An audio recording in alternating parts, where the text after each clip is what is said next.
Baik, Assalamualaikum warahmatullahi wabarakatuh. Pada kesempatan kali ini, saya, Haris Muhammad, selaku mahasiswa PJJ PJJ Haris Muhammad, akan menjelaskan tentang sudut inklinasi dan kemiringan. Kali ini saya lakukan untuk memenuhi tugas UTS PJJ STD PGRI Bengkalan, kuliah Geometri Analitik. Selanjutnya, yang akan kita pelajari ialah tentang sudut inklinasi, apa itu sudut inklinasi, pengertian dan bagaimana untuk menentukannya. Yang kedua, kemiringan atau yang biasa kita sebut gradient. Yang ketiga, kedudukan garis, saling sejajar dan tegak lurus. Maka kedua garis tersebut saling sejajar dan tegak lurus nanti kita akan pelajari lebih lanjut. Yang pertama, sudut inklinasi. Sudut inklinasi adalah dari garis lurus yang berpotongan dengan sumbu X, yang berpotongan dengan sumbu X, itu adalah ukuran sudut non negatif. Jadi sudut harus positif. Dari sudut dibentuk antara garis tersebut dengan sumbu X positif. Jadi jika ada garis yang berpotongan dengan sumbu X, lalu jika kita ingin menentukan sudut inklinasinya, yaitu dari sumbu X positif dihitung sampai garis tersebut. Kita misalkan garis ini dihitung dari sumbu X positif ke garis tersebut. Jadi sudut inklinasinya adalah 135 derajat atau 3pi/4. Jika tegak lurus, maka dihitung dari sumbu X ke garis tersebut. Jika kasusnya garis ini, maka sudut inklinasinya adalah 90 derajat atau pi/2, sama halnya dengan sudut ini, yaitu 45 derajat atau pi/4. Ya, selanjutnya kita akan membahas tentang kemiringan atau gradient. Kemiringan dari suatu garis adalah nilai tangan dari sudut inklinasinya. Jadi tadi kita membahas sudut inklinasi. Jadi jika kita ingin menentukan nilai kemiringannya, maka kita harus menentukan nilai tangan dari sudut inklinasinya. Kemiringan suatu garis dapat dinyatakan dalam bentuk koordinat sembarang dua titik pada garis tersebut. Misalnya titik P di X1, Y1 dan titik I di X2, Y2 dalam gambar ini.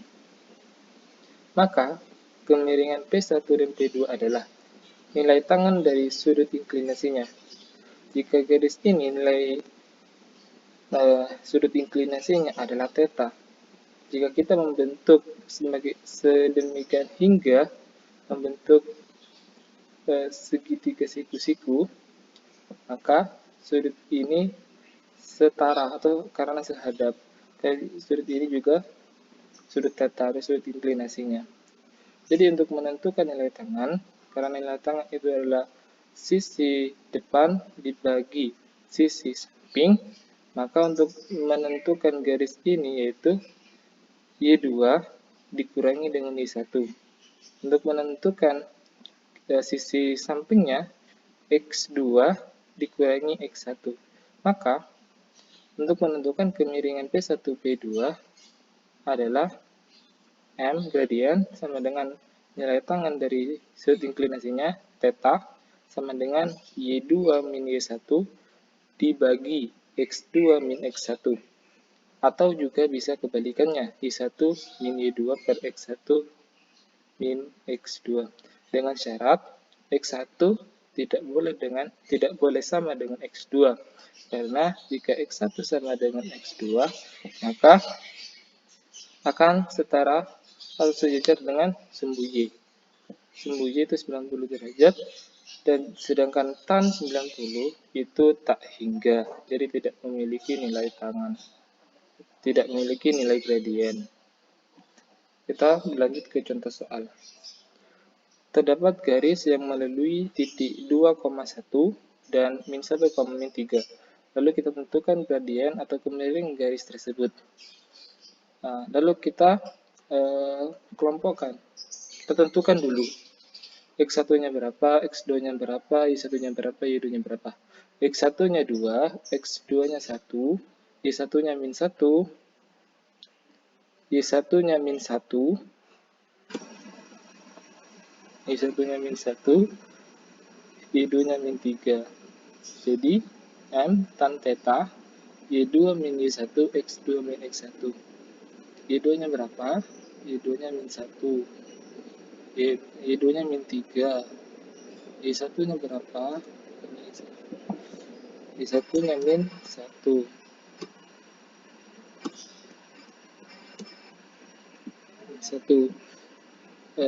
X2-nya min 1, X1-nya min 2. Jadi seperti ini. Min 3 dikurangi min 1 itu adalah min 2. Min 2. Jadi min 1 dikurangi 2 min 3. Jadi di sini seharusnya 2/3. Jadi gradien garis yang melalui titik 2,1 dan min 1, min 3 adalah 2/3. Jadi kita bisa menentukan gradien garis melalui titik dari garis tersebut. Lalu jika kita lanjut ke garis-garis yang saling sejajar dan tegak lurus, ada dua teorema. Jika terdapat dua garis, yaitu P1 dan P2, itu mempunyai gradien M1 dan M2 berturut-turut. P1 mempunyai gradien M1 dan P2 mempunyai gradien M2 berturut-turut, maka P1 dan P2 itu saling sejajar jika dan hanya jika M1 itu sama dengan M2. Namun, dalam teorema ini mempunyai dua kemungkinan, yaitu bisa saja dua garis tersebut saling sejajar berhimpit dan juga tidak berhimpit. Oleh karenanya, untuk menentukan kedudukan garis tersebut, harus kita menguji salah satu di antara titik kedua garis tersebut. Berlanjut ke teorema 2, jika P1 dan P2 itu saling tegak lurus jika dan hanya jika M1 dikali dengan M2 sama dengan min 1. Pada kesempatan ini juga saya akan membuktikan mengapa jika saling tegak lurus itu sifatnya seperti ini, M1 kali M2 sama dengan 1. Kita gambar dua garis yang saling tegak lurus melalui masing-masingnya melalui 0,0. Lalu kita tarik garis titik A ke titik B sedemikian hingga terbentuk bangun segitiga siku-siku. Lalu kita gunakan konsep Pythagoras. Kita lanjut ya. Untuk pembuktian yang pertama, teorema kedua yang tadi, ini M1 kali M2 sama dengan 1. Jadi kalau rumus Pythagoras, sisi depan plus sisi miring kuadrat, sisi belakang kuadrat plus sisi miring kuadrat sama dengan sisi samping kuadrat sama dengan sisi miring kuadrat. Jadi OA kuadrat plus OB kuadrat sama dengan AB kuadrat. Seperti ini. Ya. OA itu kita kan sudah mempelajari jarak antara titik. Jadi titik O ke titik A, sedangkan O itu koordinatnya 0,0, sedangkan A itu x1, y1, b1 juga x2, y2, maka kita dapatkan OA kuadrat, yaitu akar dari y1 min 0 kuadrat plus x1 min 0 kuadrat dikuadratkan plus akar yang OB kuadrat. Y2 min 0 kuadrat plus X2 min 0 kuadrat ya, dikuadratkan. Sama dengan titik A ke B. Y2 min Y1 kuadrat plus X2 min X1 kuadrat dikuadratkan. Karena akar kalau dikuadratkan, akarnya hilang, maka kita hilangkan dulu akarnya. Sudah. Lalu kita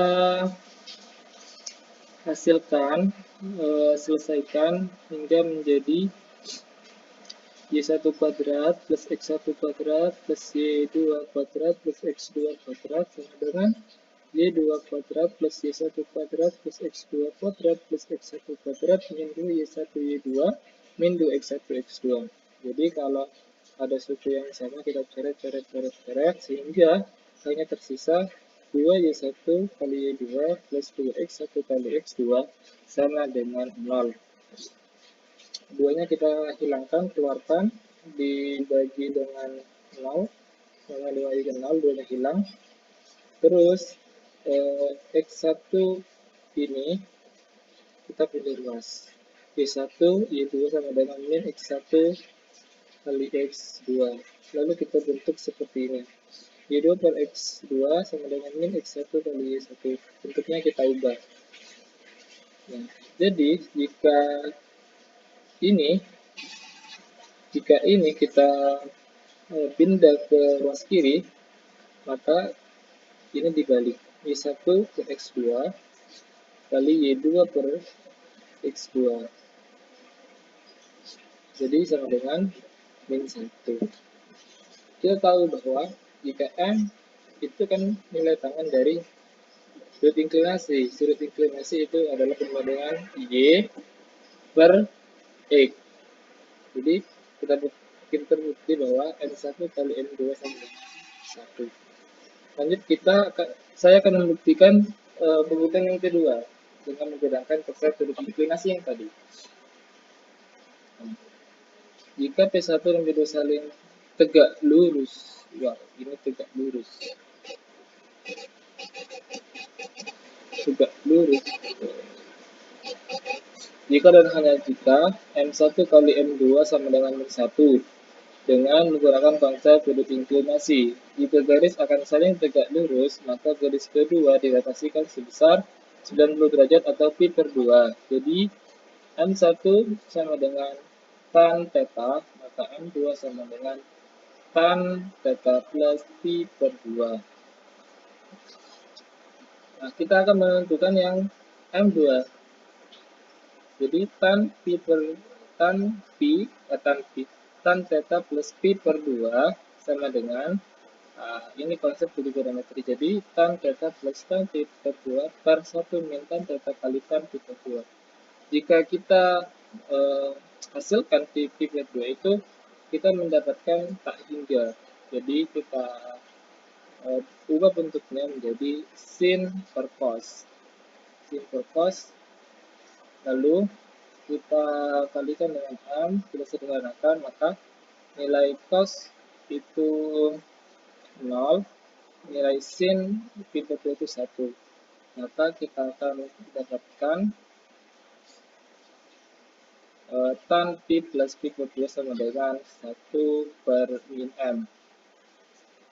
Tan theta plus pi per 2 itu sama dengan M2 tadi. Jadi sama dengan 1 per min M. Jadi M1 kali M2.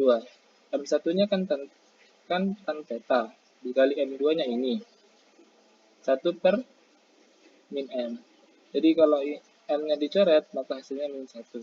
Jadi terbukti juga dengan menggunakan buktian yang kedua, M1 kali M2 sama dengan min 1. Lanjut kita ke contoh soal. Jika terdapat P1 garis 1 melalui titik 1,2 dan 3,1 dan garis P2 melalui titik 1,1 dan min 1,2, tentukan kedudukan kedua garis tersebut. Lalu kita tentukan dulu M1 dan M2-nya. M1 Y2 min Y1 per X2 min X1. Y2-nya berapa? Ya untuk M1, untuk P1 Y2-nya 1, Y1-nya 2, per 3 min 1. Jadi min 1 per 2 atau min setengah. M2-nya untuk P2, Y2 min 1 jadi 2 dikurangi 1 per X2 min X1 jadi min 1 per min 1 min 1. Jadi 1 per min 2 sama dengan min setengah. Nah, karena nilai M1 dan M2 ini sama, berarti 2 garis P1 dan P2 itu saling sejajar. Ada dua kemungkinan kan yang tadi saya katakan. Kemungkinan yang pertama, garis tersebut saling sejajar dan berhimpit, dan juga garis sejajar yang tidak berhimpit. Lalu kita tentukan apakah garis tersebut berhimpit atau tidak. Untuk menentukannya, kita ambil sampel salah satu titik di P1, salah satu titiknya, dan salah satu titik di P2. Yaitu saya ambil untuk P1 1,2, untuk P2 1,2. Jika ini kalau dicari gradiennya, maka kita katakan M3. Jika M1 sama dengan M2 sama dengan M3, maka saling sejajar berhimpit. Saling sejajar berhimpit. Kalau M1, M2, M3 nilainya sama, maka garis tersebut saling sejajar berhimpit. Kita tentukan dulu M3-nya. Ini Y2 min 1, 2 kurangi 2 per X2 min X1 min 1 min 1. Jadi 0 per min 2 sama dengan 0. Karena M3 tidak sama dengan nilai M1 dan M2, maka kedua garis tersebut saling sejajar namun tidak berhimpit. Sudah, terima kasih. Hanya itu yang bisa saya sampaikan. Kurang lebihnya saya mohon maaf. Dari saya, wassalamualaikum warahmatullahi wabarakatuh.